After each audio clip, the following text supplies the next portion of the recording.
Hello everyone, my name is Marco and this is a house that I modeled in about, I think it was 15 minutes or so. So this is a very quick process that I use. Now I always start with a box, which I feel is the most common one, and then just by duplicating parts of that mesh I can build up a more complex one. So right there I just copied the side of the house to create a little pushed out sort of roof of the house, just made like a main entrance. And what I'm trying to do here is a sort of Mediterranean villa. And the point being that this is going to be on a cliffside near the sea. It's going to be on a racetrack, so it's going to go by really fast. But I do want to get the architecture to kind of look like what it's meant to be. But it's going to be far away from the camera, so I really don't need it to be high poly. Now, as far as the way I do things is I start by a base mesh and then I duplicate parts of that mesh. So I duplicate polygons all the time. And the extrusions and cuts that I do are not only for low polygon issues, but also for convenience while modeling. So I want to have an edge there because it's going to be comfortable. Now, what I do here is I duplicate one piece and ask for copies of that piece, and that creates the diagonal railings.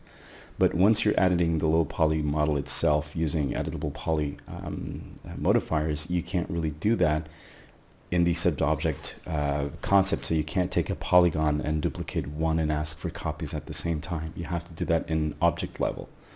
But it's convenient enough that you decide to go into into object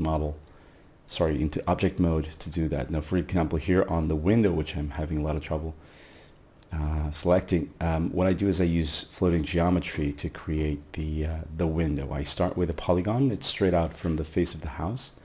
I extrude that out, inset it in, and then extrude it back in to create a frame that's going to give me enough thickness that I can sink the polygon, which is going to be the window. I can sink it back into the house without having to go through the wall. So I don't have to edit the wall at all. That's not going to add any polygons. I'm just left with a house. Now, being that this is such a low polygon model and is going to be so far away from the camera, I could have easily just gone in with one polygon for the window. And the reason why I would do that in one polygon for the window was just to save UVW texture space. Because if I actually didn't have polygons for the windows, I'd have to paint the windows in the texture, and that would mean taking up more space in the texture. Now, what I did here was I extruded the edges of the polygons of the sides of the walls, so that I could actually create a sort of a trim effect. Like every edge of the house is going to have a different color. And that's just very typical of villa designs. It's just a way to framing the walls with a stone pillar. And they usually look different. Now, what I do after that is I create multiple material IDs. In this case, I think it's just four. It's the roof, the walls, the trims, and the windows. And the reason for the windows is just I want them to be a constant reflection, a sky reflection color. So it's going to be dark blue. Being that the trims will going to be the most difficult polygons to select, what I do is I just attribute the trim material to all of the house. And then in this case, what I'm doing is I'm just selecting the walls that are painted with the house main color. So in this case, the house is like the sienna color. And then the trims are this kind of sandstone color as well.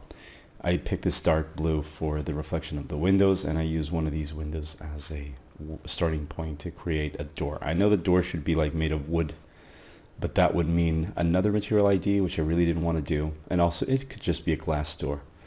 To wrap it up, I changed the proportions on the stairs so that I can kind of get this veranda up in front of those two windows, and I do that by duplicating the railing model into a new object, adjusting it, of course, and then just sort of matching it to the size of the place.